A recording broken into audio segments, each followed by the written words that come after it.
Hello everybody. तो आज हम क्लास 10th हिस्ट्री का चैप्टर 1 पढ़ने वाले हैं, rise of the nationalism in Europe. यहां फिगर 1 में आप यहां देख सकते हैं, the dream of world wide democratic and social republic, the pact agreement between nations, a print prepared by Frederick Sorio in 1848। तो 1848 में एक फ्रेंच आर्टिस्ट फ्रेडरिक सोरियो ने 4 पिक्चर प्रिंट की एक सीरीज बनाई। इनमें उसने सपनों की एक दुनिया रची जो उसके वर्ड्स में डेमोक्रेटिक एंड सोशल रिपब्लिक्स से मिलकर बना था। इस सीरीज की फर्स्ट प्रिंट फिगर 1 में यूरोप और अमेरिका के लोग दिखाए गए हैं। सभी एजेस और सोशल क्लासेस के मैन एंड वुमेन एक लंबी लाइन में स्टैच्यू ऑफ लिबर्टी की वंदना करते हुए जा रहे हैं। आपको याद होगा कि फ्रेंच रिवॉल्यूशन के टाइम आर्टिस्ट लिबर्टी, आजादी को एक फीमेल फिगर के रूप में दिखाया करते थे। यहां भी आप पहचान सकते हैं जो उसके एक हाथ में एनलाइटमेंट, ज्ञान की मशाल को पहचान सकते हैं जो उसके एक हाथ में है, और दूसरे हाथ में लोगों के राइट्स का चार्टर, घोषणा पत्र। स्टैच्यू के सामने जमीन पर ऑटोक्रेटिक इंस्टीट्यूशन के खत्म हो चुके कुछ बिखरे हुए अवशेष अभी भी है। सोरियो के काल्पनिक दृश्य यूटोपिया, मतलब एक ऐसे समाज की कल्पना जो इतना आइडल है कि उसका साकार होना लगभग असंभव होता है। तो सोरियो ने काल्पनिक दृश्य में दुनिया के लोग अलग नेशंस के ग्रुप में बटे हुए हैं, जिनकी पहचान उनके कपड़ों और नेशनल कॉस्ट्यूम से होती है। स्टैच्यू ऑफ लिबर्टी से कहीं आगे एक जुलूस, एक रैली को लीड कर रहे हैं यूनाइटेड स्टेट्स एंड स्विट्जरलैंड, जो तब तक नेशन स्टेट्स बन चुके थे। फ्रांस, जो रिवॉल्यूशनरी ट्राइकलर, क्रांतिकारी तिरंगे से पहचाना जा सकता है, स्टैच्यू के पास अभी अभी पहुंचा हुआ है।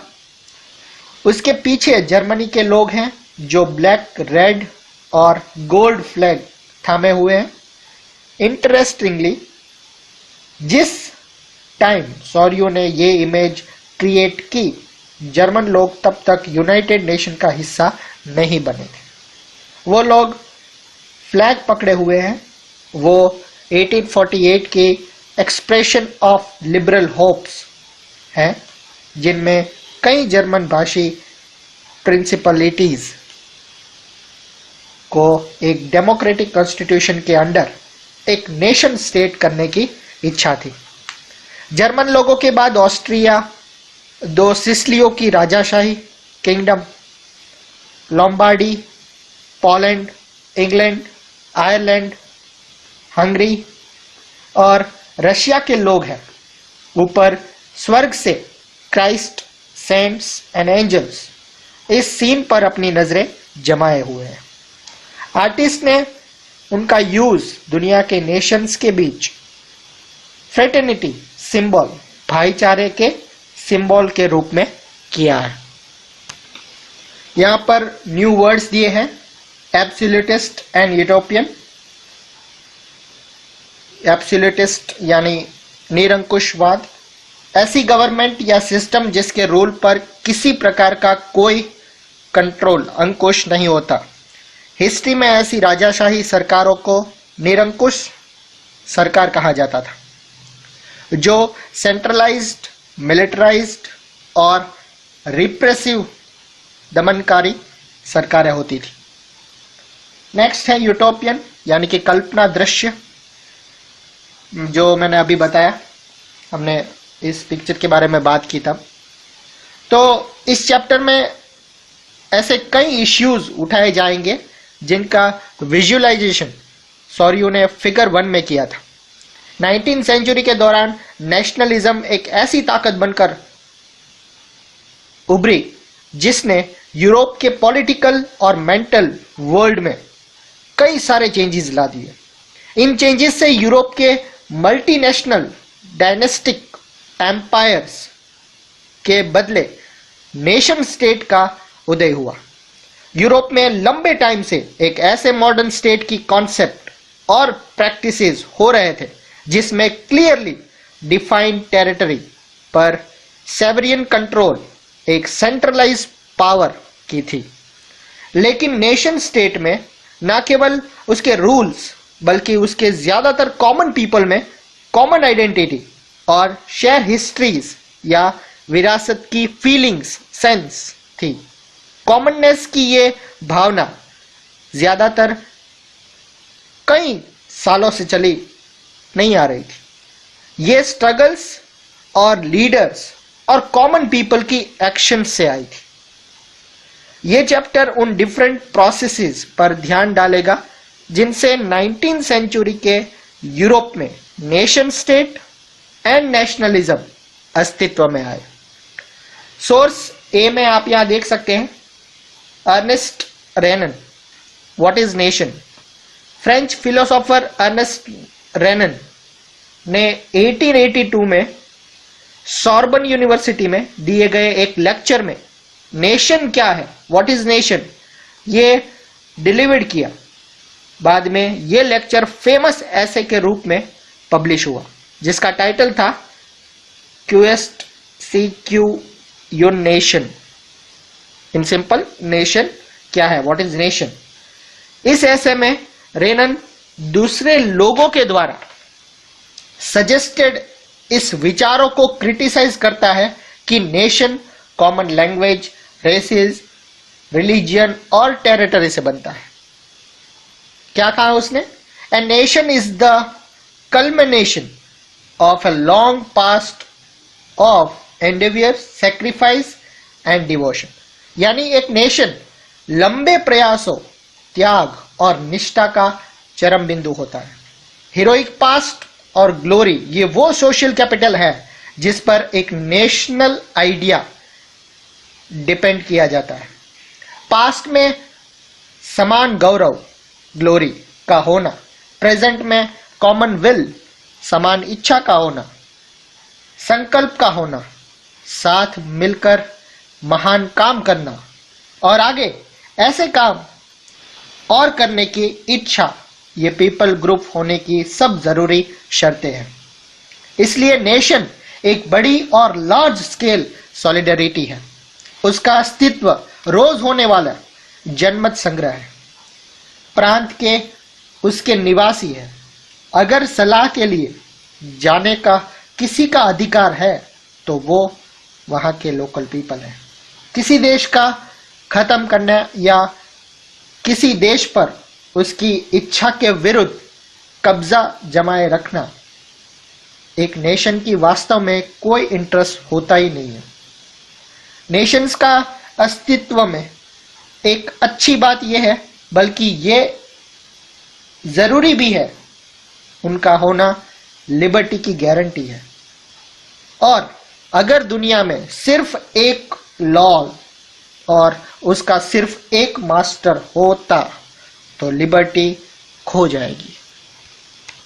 यहां पर एक वर्ड दिया है प्लेबिसाइट, एक डायरेक्ट वोट जिसके जरिए एक रीजन के सभी लोगों से एक प्रपोजल को एक्सेप्ट या रिजेक्ट करने के लिए पूछा जाता है। अब इसका पहला point, the French revolution and the idea of the nation पढ़ते हैं।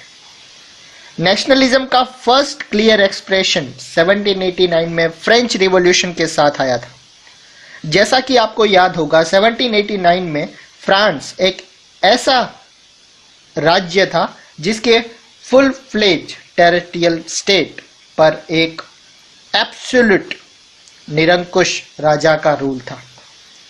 फ्रेंच रिवॉल्यूशन से जो पॉलिटिकल एंड कॉन्स्टिट्यूशनल चेंजेस हुए उनसे सॉवरेनिटी, प्रभुसत्ता मोनार्की से निकलकर फ्रेंच सिटीजन में ट्रांसफर हो गई। रिवॉल्यूशन ने घोषणा की कि अब लोगों द्वारा नेशन का एक गठन होगा और वही इसकी डेस्टिनी यानी कि नियति तय करेंगे।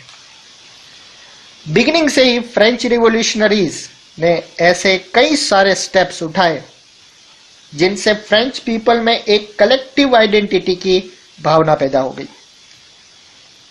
फेदरलैंड ला पैट्री फादरलैंड और सिटीजन ला सिटियन जैसे आइडियाज ने एक यूनाइटेड कम्युनिटी के विचार पर बल दिया, जिसे एक कॉन्स्टिट्यूशन के अंडर इक्वल राइट्स मिले हुए थे। एक नया फ्रेंच फ्लैग त्रिरंगा चुना गया जिसने पहले के नेशनल फ्लैग की जगह ले ली।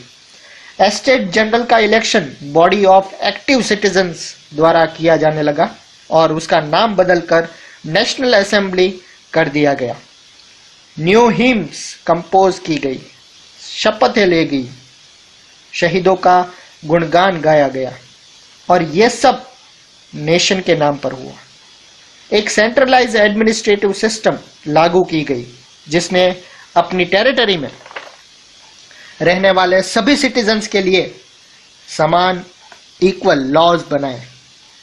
Internal custom duties and dues खत्म कर दिए गए और वेट्स एंड मेजर्स के लिए यूनिफॉर्म सिस्टम लागू की गई।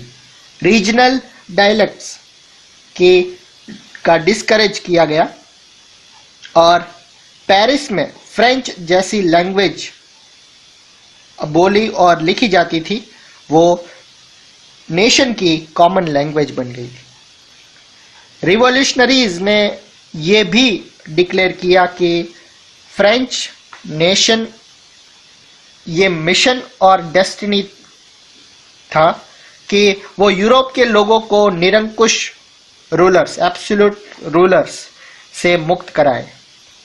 In other words, France Europe के दूसरे लोगों को राष्ट्रों में नेशन में कन्वर्ट होने में मदद करेगा।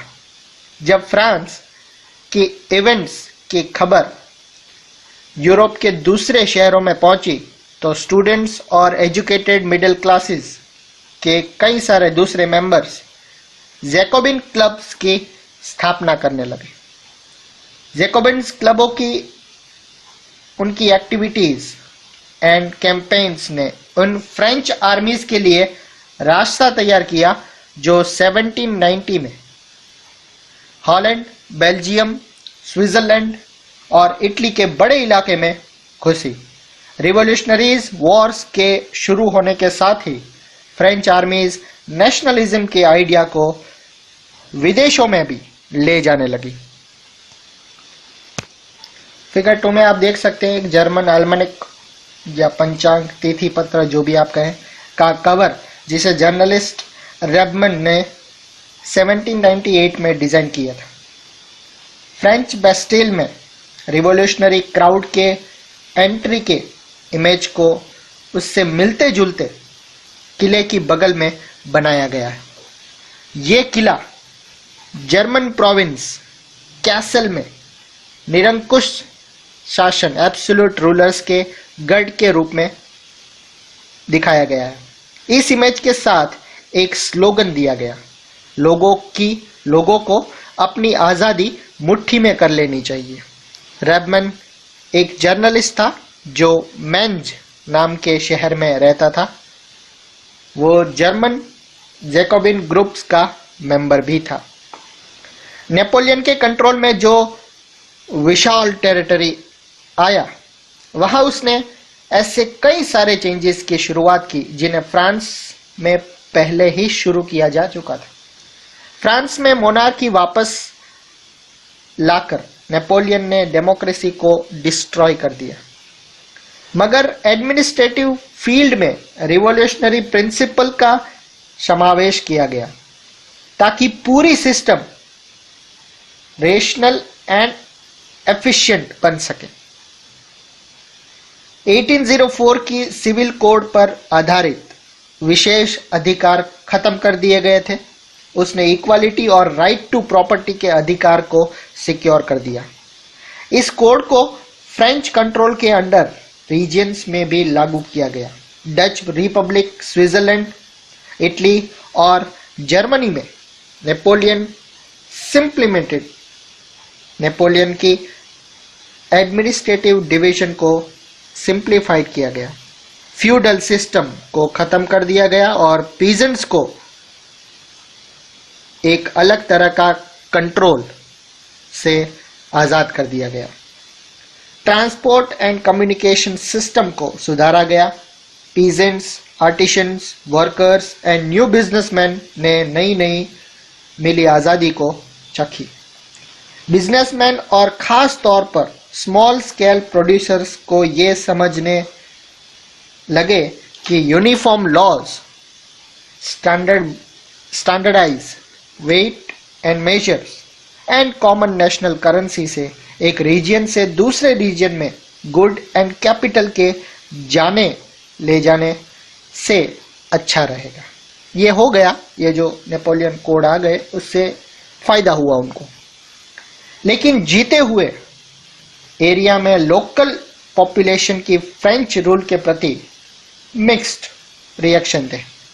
शुरुआत में कई प्लेसेस जैसे हॉलैंड और स्विट्जरलैंड और साथ ही कई शहरों जैसे ब्रसेल्स, मेंज, मिलान और वॉर्सो में फ्रेंच आर्मीज का लिबर्टी का तोहफा देने वालों की तरह स्वागत किया गया। मगर यह शुरुआती उत्साह जल्द ही दुश्मनी में बदल गई जब यह क्लियर होने लगा कि new administrative arrangements political freedom के अनुरूप नहीं थी। बढ़े हुए टैक्स, सेंसरशिप और बाकी बचे यूरोप को जीतने के लिए फ्रेंच आर्मीज में फोर्सली भर्ती से हो रहा नुकसान एडमिनिस्ट्रेटिव चेंजेस से मिले फायदों से कहीं ज्यादा नजर आने लगा था। फिगर 4 में आप देख सकते हैं ज़्वेब्रकेन, जर्मनी में the planting of tree of liberty. German painter Karl Kaspar Fritz द्वारा बनाए गए इस कलर प्रिंट का सब्जेक्ट फ्रेंच आर्मी द्वारा ज़्वेब्रकेन शहर पर कब्जा है। अपनी ब्लू, व्हाइट और रेड यूनिफॉर्म से पहचाने जाने वाले फ्रेंच सोल्जर्स को दमनकारियों के रूप में दिखाया गया है जो दूसरों पर अत्याचार कर रहे हैं, जो एक पीजन की गाड़ी छीनते हुए, कुछ यंग वुमन को परेशान करते हुए और एक पीजन को घुटने टेकने पर मजबूर कर रहे हैं। ट्री ऑफ लिबर्टी के ऊपर लगाई जा रही पट्टी पर जर्मन में लिखा है, हमसे आज़ादी यानी फ्रीडम और इक्वालिटी ले लो। ये मानवता का आदर्श रूप है। ये फ्रेंच के दावे पर एक व्यंग है कि जिन एरिया में जाते हैं वहां मोनार्की का विरोध करके लिबरेटर्स को मतलब मुक्तिदाता बन जाते हैं। फिगर 5 में राइनलैंड का डाकिया लाइप्जिग से आते हुए सब कुछ गवा देता है। यहाँ नेपोलियन को 1813 में लाइप्जिग की लड़ाई हार कर फ्रांस लौटते हुए डाकिये के रूप में दिखाया गया है। पोस्टमैन जिसके बैग से गिरती हर चिट्ठी पर उन टेरिटरीज के नाम लिखे हैं जिन्हें अब वो हार चुका है। बहुत ही क्रिएटिव है ना।